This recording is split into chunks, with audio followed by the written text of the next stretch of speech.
No digo nada entonces, no digo nada. Es que a veces anuncio algo y me dicen, papá, ¿pero qué estás diciendo? Que te he dicho que no digas nada. Digo, bueno, perdón, es que me han dicho que ya no hay plazas para el campamento de jóvenes, lo cual me da mucha pena, que cada vez que hacemos una actividad, al día siguiente o a los 2 días ya está lleno, ¿no? Entonces después veo jóvenes y me da una pena que no puedan asistir. Ahora mismo en Colombia, a las afueras de Bogotá, está Anderson con nuestro pastor también allí, Osman, haciendo un campamento de jóvenes, pero no sé si hay allí 150 o 200 jóvenes, es una barbaridad, en un ambiente, en unas instalaciones preciosas, unas instalaciones muy bonitas, y ahora mismo ellos están allí de campamento con los jóvenes, creo que durante toda la semana. Después se van a trasladar a la ciudad de Medellín, donde hay un montón de gente que nos conoce y nos sigue, y entonces a ver si podemos también abrir allí en los próximos días o semanas otra iglesia. Y luego en julio se va a llevar a cabo aquí en la finca Novelda el campamento de jóvenes, ¿vale? Y van a venir pues de muchas partes. Y luego también en agosto en Tenerife, campamento de niños, de adolescentes y de jóvenes. Bueno, tú escribe por si acaso hay alguna plaza disponible y presionas ahí. Si no te vas con la mochila y te pones a llorar y le dices, mira que estoy en la calle tirado, echarme una mano y tal, y seguramente que alguien se apiada de tu vida, ¿eh? ¿Vale? Muy bien, hermanos. Pues la verdad es que ha sido efectivamente, como decía Elena y todos, un tiempo maravilloso, donde vinieron hermanos con el genuino, ¿no?, deseo de prepararse para servir al Señor. Nosotros hacemos nuestra parte, les enseñamos lo que buenamente podamos, pero es el Señor el que nos dirige, es el Señor el que nos muestra por dónde van los derroteros, por dónde va la voluntad del Señor, y tenemos que orar por todos y cada uno de los que han estado allí estudiando, para que el Señor les dirija y para que también a nosotros el Señor nos dé sabiduría para poder darles un empujón a muchos de ellos que tienen en su corazón el genuino deseo de servir al Señor, ¿no?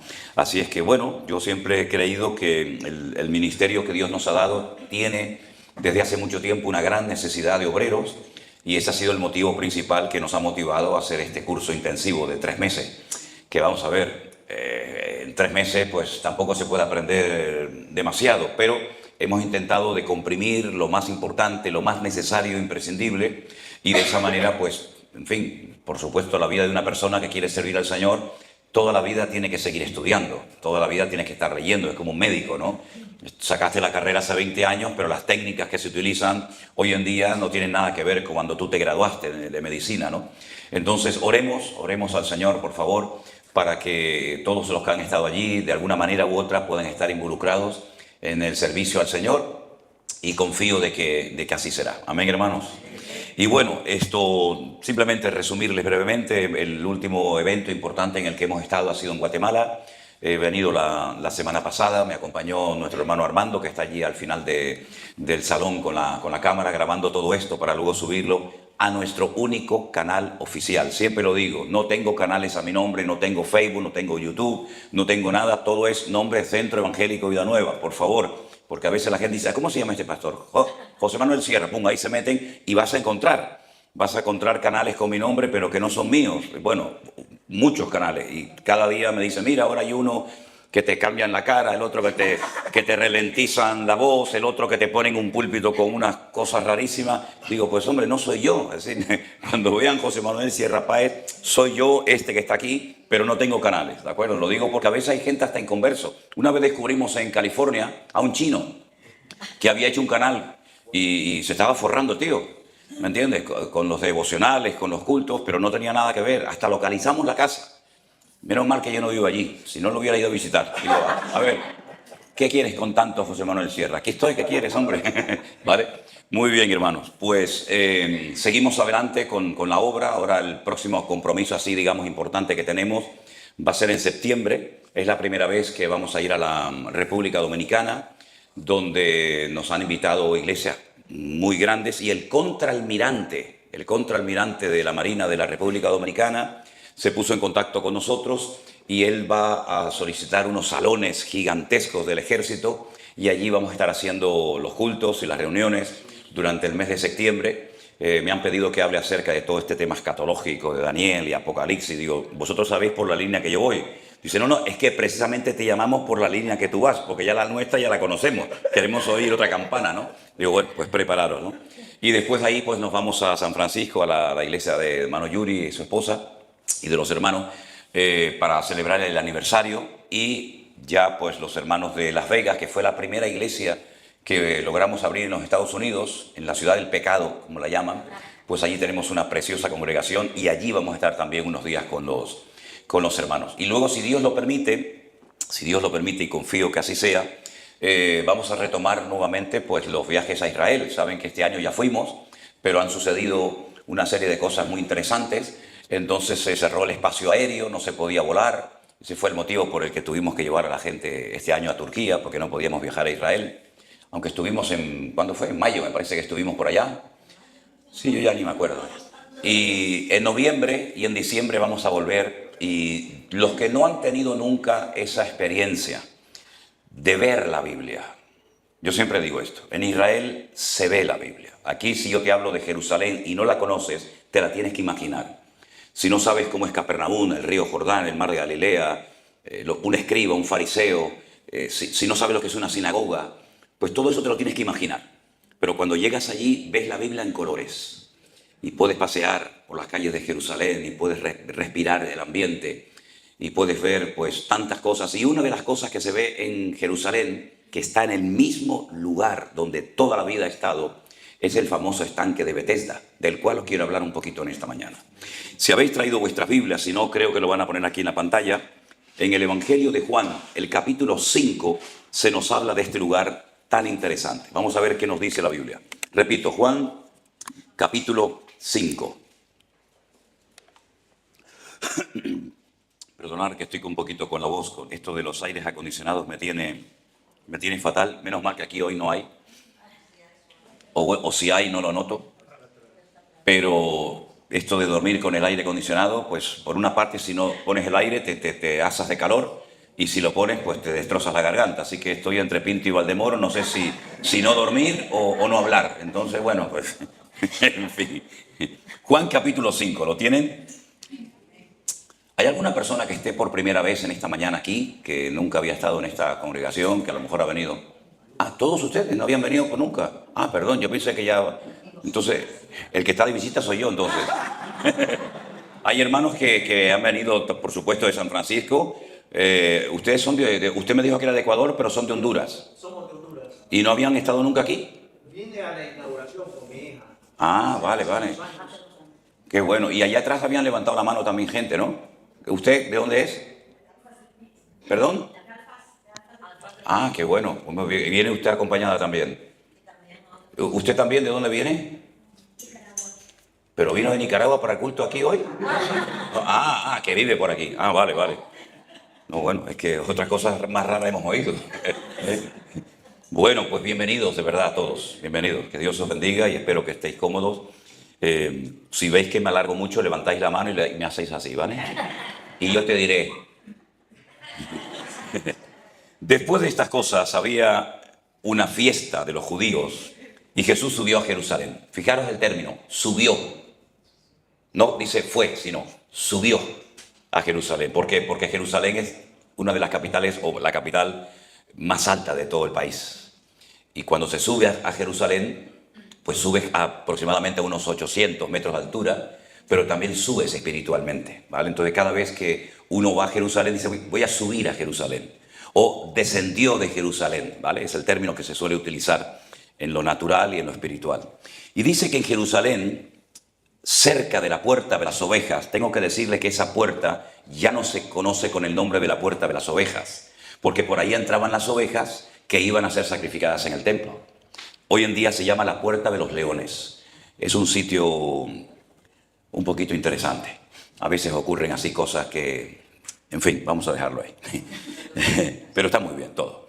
La Puerta de las Ovejas, que hoy en día sería la Puerta de los Leones. Allí hay un estanque que en hebreo se llama Betesda, y el cual tiene 5 pórticos.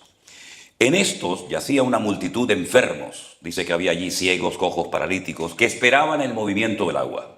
Porque un ángel descendía de tiempo en tiempo al estanque y agitaba el agua, y el primero que descendía al estanque después del movimiento del agua quedaba sano de cualquier enfermedad que tuviera. Allí había un hombre que hacía 38 años, muchos años, que estaba enfermo. Cuando Jesús lo vio, y supo que llevaba ya mucho tiempo así. Mira la pregunta que le hace. ¿Tú crees que es una pregunta lógica preguntar a un enfermo, ¿quieres ser sanado? La respuesta sería sí, pero no le dice sí. Empieza con los argumentos diciendo, Señor, le responde el enfermo, es que no tengo quien me meta en el estanque cuando se agita el agua, y entre tanto que yo voy, otro desciende antes que yo. Y Jesús le dijo, levántate, toma tu lecho y anda. Y al instante aquel hombre fue sanado y tomó su lecho y anduvo. Y era día de reposo, el día en el que toda actividad cesa. Es un día que se conoce como el nombre del Shabbat. Ese día que el Señor lo sanó, era día de reposo. Todo estaba cerrado, no se trabajaba. Hoy en día, por ejemplo, en Jerusalén, pues tendríamos que añadir que no hay transporte público. Todos los restaurantes y toda la zona judía está cerrada. Tendrías que ir a comer a la parte árabe. Y si por casualidad también coincide con una fiesta árabe, pues dice, ostras, ¿y dónde como ahora? Porque los judíos están con el Shabbat, estos están con el Ramadán. ¿A dónde nos vamos? Nos vamos al barrio de los armenios. Y si los armenios también tienen fiesta ese día, pues ese día ayunas y le das honra y gloria al Señor. Así de claro, amigo, no hay otra. Entonces dice que los judíos le dijeron a aquel que había sido sanado, es día de reposo, no te es lícito llevar tu lecho. Ya empiezan los religiosos a enredar. Él le dijo, el que me sanó me dijo, toma tu lecho y anda. Y le preguntaron, ¿y quién es el que te dijo, toma tu lecho y anda? Y el que había sido sanado no sabía quién fue, porque Jesús se había apartado de la gente de aquel lugar. Entonces Jesús le halló en el templo y le dijo, mira, escuchen bien esto, has sido sanado, no peques más, para que no te venga una cosa peor. Has estado 38 años tirado ahí en el suelo como un perro, y yo te he sanado hoy, te he cambiado la vida. No la vuelvas a liar. No vuelvas a darle lugar al pecado, porque te va a venir una cosa peor. Y uno dice, oye, ¿y hay una cosa peor que estar 38 años botado en el suelo como un perro? Por supuesto que lo hay. Así que de ti depende que te mantengas sano y libre o que vuelvas otra vez a enredarte y a estar en una condición peor. El hombre se fue y le dio aviso a los judíos que era Jesús el que le había sanado, porque no tenían idea quién había sanado. Y por esta causa, es increíble, es que es tremendo, que los religiosos son gente tremenda, ¿no? Por esta causa los judíos perseguían a Jesús y procuraban matarlo, porque había hecho estas cosas en día de reposo. Es increíble, ¿eh?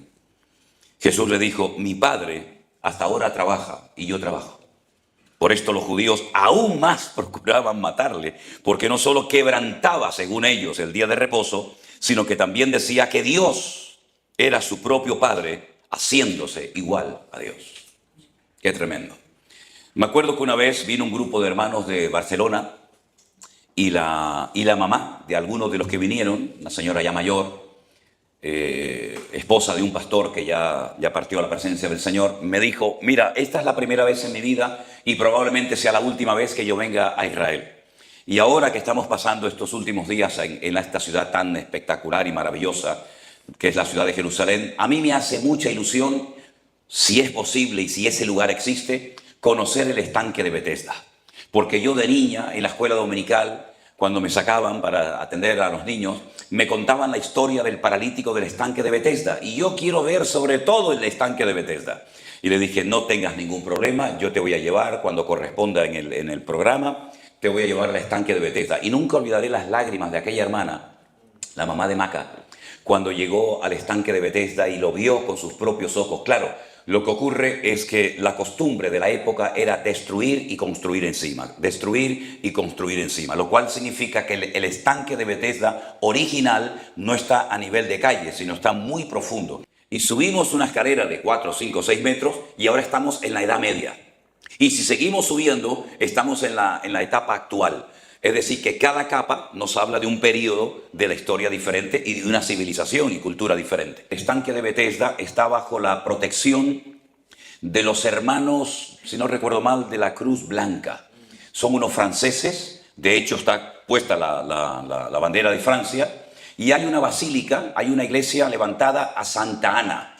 Los que fuisteis católicos practicantes, sabéis quién fue Ana, ¿no? No me refiero a Ana, la del Antiguo Testamento, Ana, la madre de Samuel. ¿Quién fue Ana? ¿Alguien sabe? Malos católicos fuisteis vosotros, ¿eh? Ostras, Ana fue la madre de la Virgen María. O no tenía madre la Virgen María. Era sido así de una probeta, ¿nació? Y el padre, por cierto, vamos a hacer un pequeño examen. ¿Y el padre de María cómo se llamaba? Ay, si yo fuera cura os excomulgaba a todos. Os excomulgaba a todos. La madre de María se llamaba Ana. Y la iglesia que hay ahí es la iglesia a Santa Ana. Y el padre se llamaba Joaquín. ¿Cómo estáis aprendiendo, Es que yo hubiera sido un buen cura también, Bueno, el estanque de Betesda, conocemos de ese lugar en Jerusalén gracias a Juan. Porque como sabéis, tenemos en la Biblia 4 evangelios. 4 personas diferentes que con sus escritos lo que querían era evangelizar a gente para que conocieran a Jesús, sus milagros, sus enseñanzas, su ejemplo, etc. Tenemos el evangelio de Mateo, que fue escrito a los judíos. Por eso él emplea muchos textos del Antiguo Testamento, porque los judíos conocían las escrituras, ¿vale? Pero sin embargo Marcos no usa prácticamente ninguna escritura del Antiguo Testamento, porque él escribe a los romanos, y los romanos de Biblia no tenían ni idea, ¿vale? Presenta a Jesús como un siervo obediente, que nunca se revela a la voluntad del Padre. Mateo lo hace como el Mesías que esperaban los judíos, ¿no? Luego tenemos un tercer evangelio, por cierto, muy bonito, con un lenguaje muy culto, muy profundo en griego koiné, el griego de la época, que fue escrito a los griegos. Y Lucas, como doctor, como médico, abogado, se lo escribe a un amigo que era una persona muy influyente, muy importante de la cultura y de la política griega, y se llamaba Teófilo, el amigo de Dios. Y le escribe presentando a Jesús como el hombre perfecto, porque sabes que los griegos estaban obsesionados con el culto al cuerpo y las olimpiadas y los gimnasios y todo este rollo. Sin embargo, Juan es un evangelio diferente, porque Juan le escribe a toda la cristiandad. Juan le escribe a todos los cristianos a lo largo de la historia, y él lo que hace es escoge una serie de milagros, que él los llama señales, para presentar a Cristo de formas diferentes. En la última ocasión que estuve aquí, les dije dónde estaban esas señales, dónde estaban esos milagros, y gracias a Juan sabemos, por ejemplo, cuál fue el primer milagro de Jesús, que yo me imagino que eso sí lo sabéis, ¿no? ¿Cuál fue? Yo creo que conté aquí la última vez, creo que sí, porque hasta ahí me llega la memoria, que una vez en Santiago de Compostela, ¿os acordáis? Cuando yo estaba en Santiago de Compostela, en La Coruña, disculpen, en la ciudad de La Coruña, en Galicia, yo estaba predicando en un auditorio donde se habían reunido una serie de iglesias y me habían invitado a mí para dar allí un mensaje. Y, oye, y todo el tiempo se me iban los ojos a un señor que estaba en la primera fila. Mira que yo siempre procuro y enseño, ¿no? Miren para todos los lados, porque hay pastores que predican 35 minutos y te clavan la mirada y no miran para allá, que te vengan a decir, pero tío, ¿qué me estás mirando? Mira para otro lado, ¿no? Y yo siempre digo, mirar para todos los lados, no pongáis nerviosa a la gente, mira que eso corta mucho. Pero a mí se me iban los ojos, pero bueno, lo que pasa es que él no me veía a mí, porque era ciego. Y resulta de que esa noche había un ambiente allí tan maravilloso, que yo dije, Señor, qué maravilla sería si tú hoy sanaras a este ciego. Y además lo creía, que Dios esa noche podía abrirle los ojos al ciego. Y le dije a los hermanos, ¿cuántos de los que están aquí creen que Dios puede sanar a este hombre ciego y salir por esa puerta viendo? Todo el mundo, amén, amén. Y digo, pues yo me tiré al ruedo, y le digo, vamos a orar. Y me bajé del púlpito, me fui a él, le pongo las manos encima y cuando voy a orar, Señor, en el nombre. Y me dice, no, por favor, no ore por mí, no ore por mí. Y le digo, pero usted es ciego, hombre. Y dice, Dios ciego, yo no voy a montar un burro, estoy ciego completamente. Y le digo, pero usted no cree que Dios hoy lo puede sanar. Y me dijo, claro, estoy convencidísimo que Dios me puede sanar.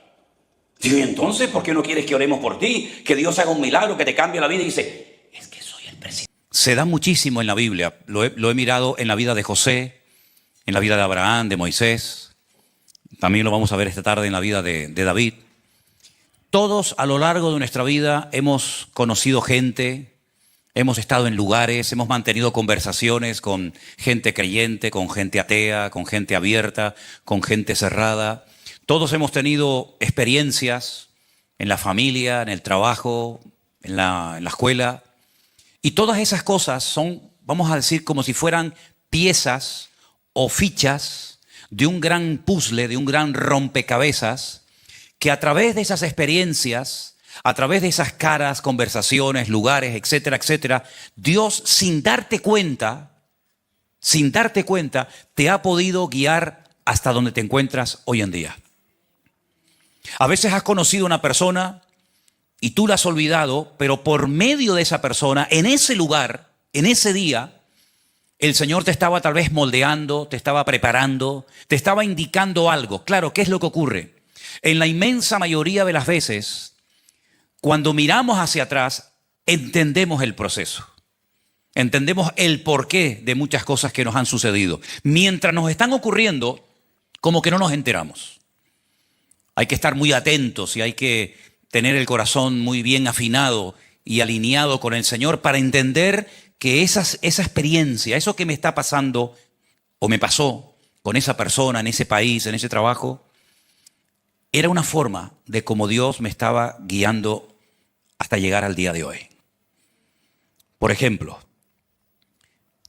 cuando el hijo de Abraham le dijo al padre: Padre, hemos hecho un largo viaje desde el sur de Israel hasta este monte Moriah, donde vamos a hacer un sacrificio. No era la primera vez que Isaac iba con su padre, evidentemente. Abraham era un hombre con una comunión con el Señor tremenda, y en aquel momento, en aquella época, se acercaba uno a Dios por medio de sacrificios, de animales, etc. Y he observado que llevas el cuchillo, bien afilado, por cierto, llevamos la leña, llevamos el fuego, las brasas, pero falta el elemento fundamental de todo sacrificio, como es el animal, la víctima inocente que tiene que ser sacrificada, puesta sobre un altar, y de esa manera pues cumplimos con la norma que Dios nos ha enseñado. ¿Dónde está el cordero, Padre? Y Abraham le dice: el Señor proveerá. Y efectivamente así fue, ¿verdad? Dios proveyó, Isaac se salvó, y allí quedó una lección para la historia, ¿verdad? Y sabemos que era como algo simbólico, representativo de lo que siglos más tarde ocurriría con la figura de Jesús, el Hijo amado, el Cordero de Dios, que quita el pecado del mundo. En esa frase, en esa respuesta ante la pregunta: Padre, el Cordero, el Señor proveerá, en español, cuando lo leemos, en castellano, no lo vemos, no lo apreciamos. Pero en hebreo se puede ver, por una serie de letras, que dice: el Señor proveerá de cordero. Lo mismo ocurre en la vida de José, en la túnica de colores, con las personas que él se relaciona, con los sueños que tuvo, con las cosas negativas, aparentemente hablando, que le hablaron, que le pasaron. Uno puede descifrar las cosas que le iban a ocurrir en Egipto cuando él fuera vendido como esclavo. Es decir, que eso de la túnica de colores, eso de que sus hermanos no lo amaban, incluso querían acabar con su vida, que lo vendieron a Egipto, todo eso tiene detrás, digamos, como un mensaje oculto. Yo no sé si ustedes en algún momento jugaron a recibir una carta que aparentemente no se podía leer, era un papel en blanco, pero que cuando le ponías un fuego por debajo, iban saliendo las letras que se habían escrito. No sé si alguna vez han hecho eso. Pero la Biblia tiene muchas cosas que aparentemente están como ocultas, para poder descubrirlas. Por eso los grandes hombres de Dios, los profetas de la antigüedad, dice que indagaron diligentemente qué tiempo, qué persona, qué detalle se nos ha pasado desapercibido, que no nos hemos dado cuenta del momento histórico en el que estamos viviendo.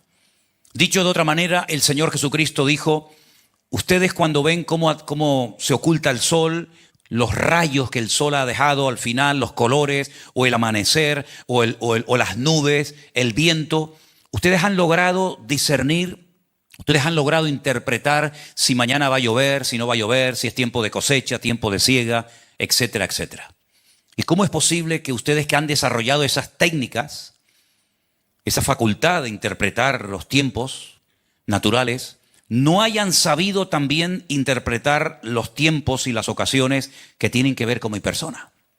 Entonces vamos a ver en esta tarde que en la vida de David, que es el personaje del cual más habla la Biblia, si juntáramos todo el material que tenemos en la Biblia de David, sería inmenso.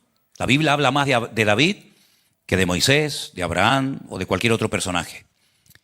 Y David fue una persona que lo conocemos desde muy joven y lo vemos en la cama muriéndose. Sabemos cómo era su padre, cuántos hijos tenía, cuántos hermanos eran. Sabemos dónde nació, dónde murió.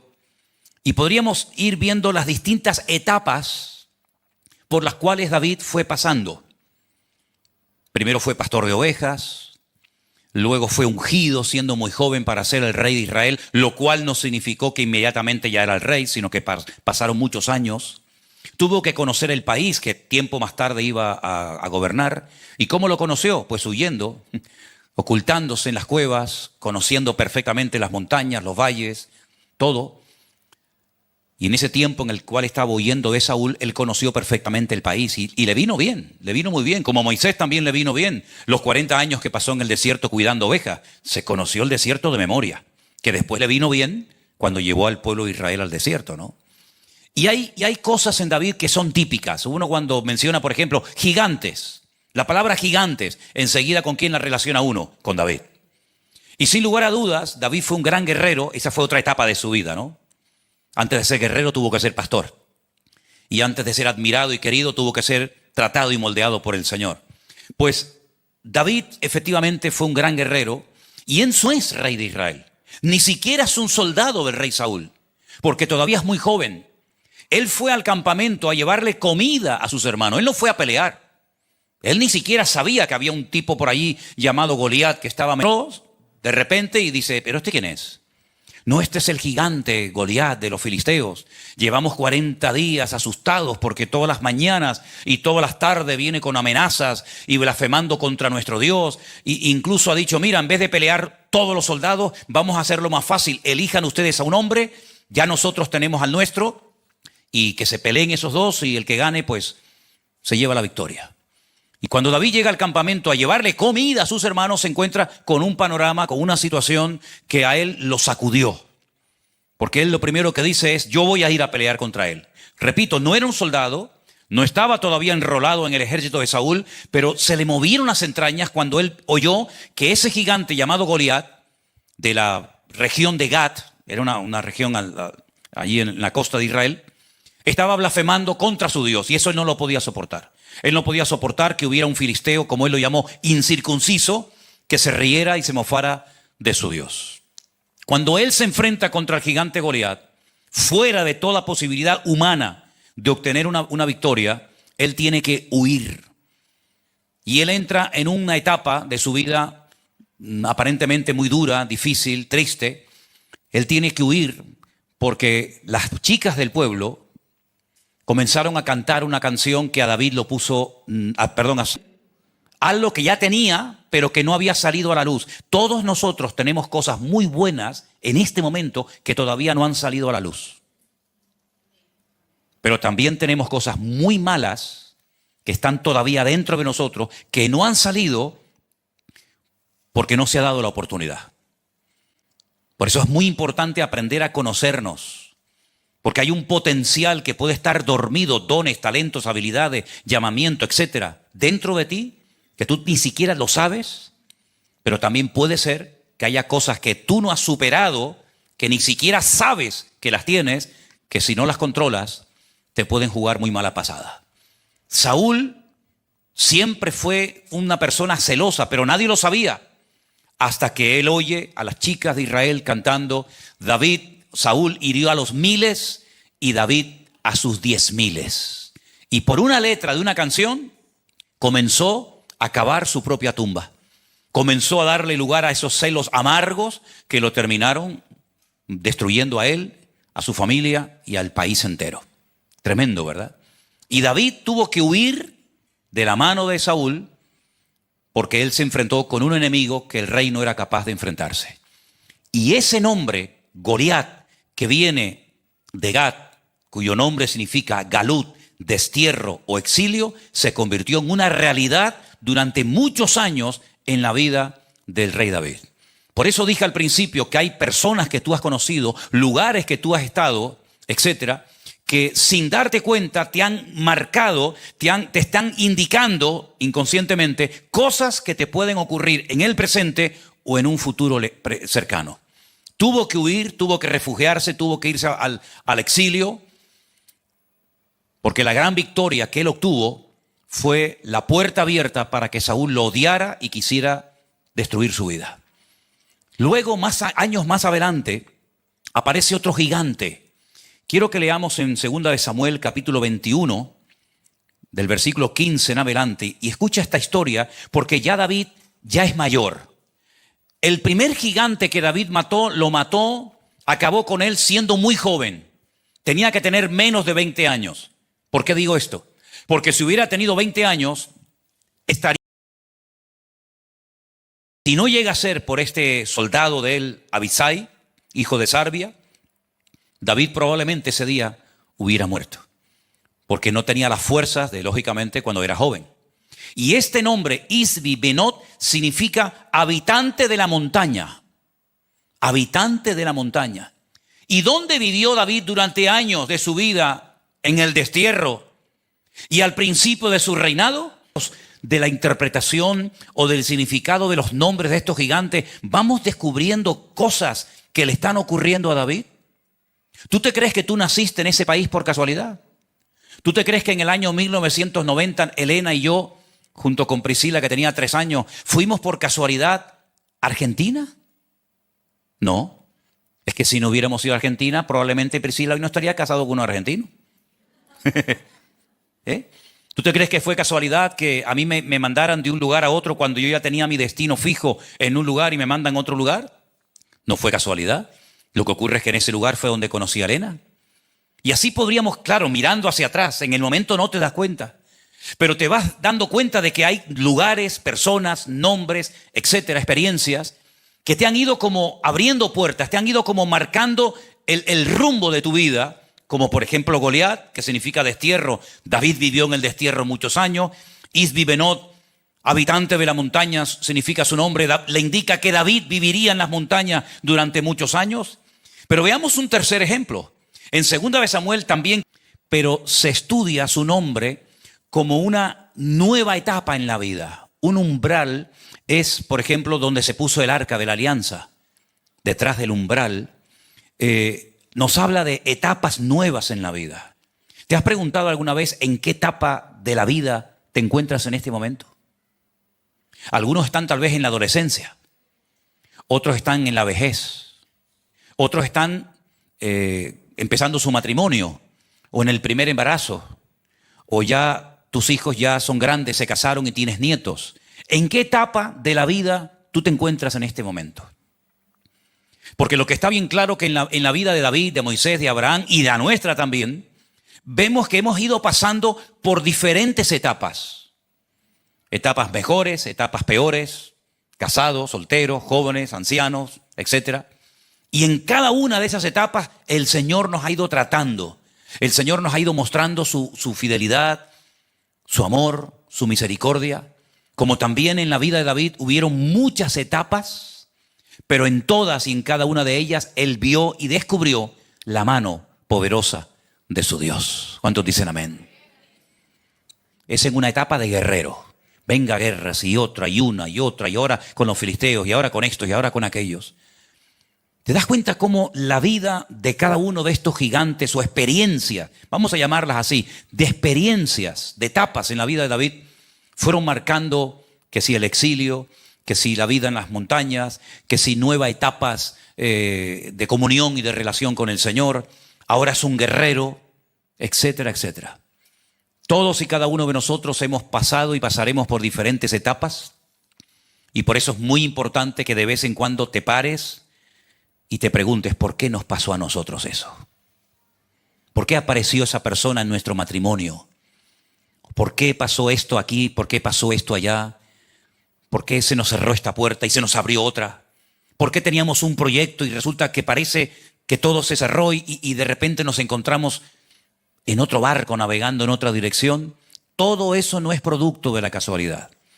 Nuestra vida está bajo el control de Dios y más ahora que somos su propiedad. Por eso la queja frena el proceso de Dios en tu vida.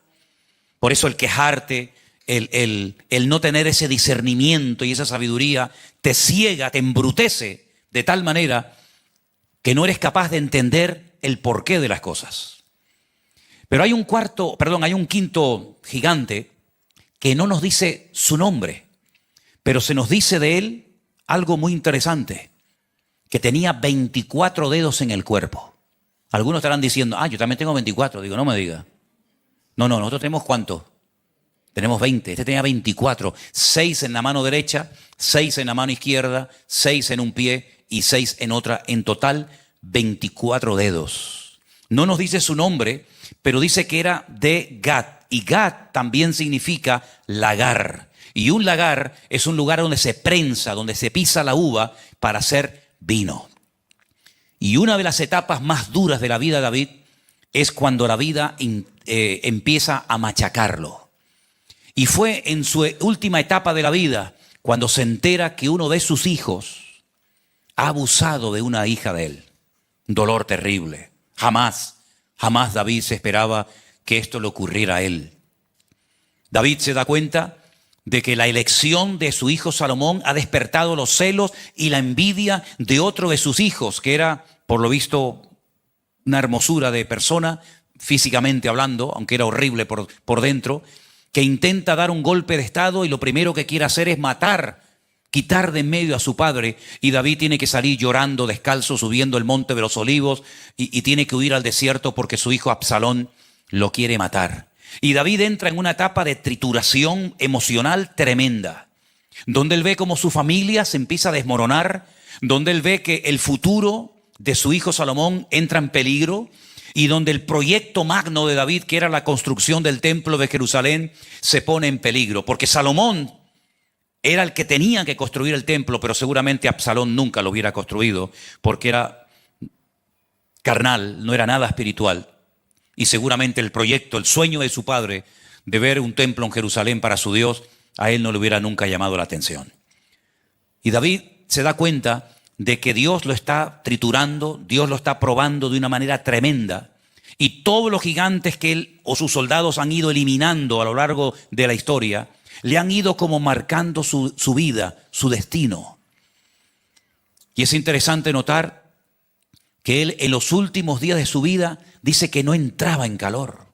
No había manera de que entrara en calor. Le ponían mantas y una y otra, pero el viejo no se calentaba. Hasta que al final toman una decisión un tanto extraña y dice que encontraron una joven virgen para que durmiera con él, la cual nunca conoció, pero dice era una forma como de darle calor, ¿verdad? Para que David no se muriera de frío durante las noches.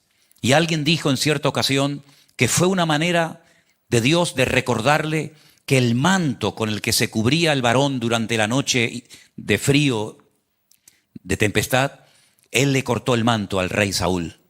Y seguramente él se dio cuenta de que el manto que le ponían no le cubría, sino que lo único que le calentaba era el calor humano, que era lo que urgentemente él estaba necesitando. Todos nosotros necesitamos el amor de Dios, sin lugar a dudas, pero también el calor humano. El calor humano, el afecto. Por eso la Biblia nos habla de amaos fraternalmente. De tal manera que dice la Biblia que en un momento determinado un amigo puede ser incluso hasta mejor que un familiar, mejor que un hermano. La palabra de Dios nos dice que el Señor Jesucristo no solamente vino a dar su vida en rescate por nosotros, sino que dijo, ¿queréis ser mis amigos? Es como si Cristo estuviera buscando amigos. Y los discípulos dijeron, claro, Señor, claro que queremos ser tus amigos. Y Él les dijo, la única condición para que seamos amigos es que hagáis todo lo que yo os mando. Si ustedes entran en un nivel de obediencia, de sinceridad y de confianza mutua conmigo, podremos cultivar una amistad.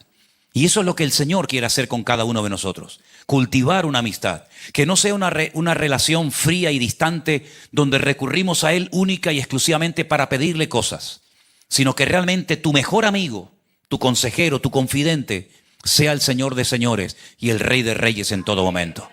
Ahora, lo interesante de esta vida tan maravillosa, espectacular de David, es que hubo gigantes que él mató y hubo otros gigantes que sus soldados lo hicieron por él.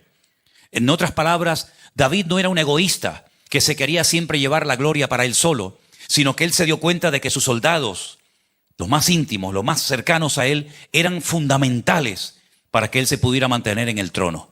Y hoy en día nosotros, igual que David, y generaciones de hermanos nuestros en la fe, también estamos librando una batalla contra gigantes. Y verdad que todos y cada uno de nosotros tenemos gigantes, hermanos. Tal vez no se llamen Goliat, no se llamen Saf, no se llamen Isbenot, etc. Pero todos tenemos gigantes. ¿Los podremos conquistar? ¿Los podremos vencer? Por supuesto que sí. Con valor, con confianza en Dios absoluta y con fe en el Señor, podremos conquistar todos y cada uno de los gigantes que se presenten a lo largo de nuestra vida. Hay algunos hermanos que se enfrentan con gigantes de enfermedad. Y para ellos esa enfermedad es como un gran gigante que parece que no se va.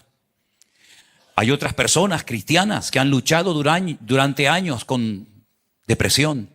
Y para ellos su gigante se llama depresión o angustia o miedo. Hay otros gigantes que tal vez te tienen atenazada el aspecto económico de tu vida, ¿no? Cada uno de nosotros tenemos que reconocer cuáles son los gigantes con los cuales nos enfrentamos. Pero no tengamos miedo, hermanos. El Dios de David es nuestro Dios. Y el Señor lo protegió y lo cuidó hasta el punto que él llegó a escribir, como saben, muchos salmos. Pero en uno de ellos, tal vez uno de los más hermosos, el 27 dijo: aunque un ejército acampe contra mí, no temerá mi corazón. Aunque contra mí se levanten guerras, yo viviré confiado, porque Él es mi luz y mi salvación.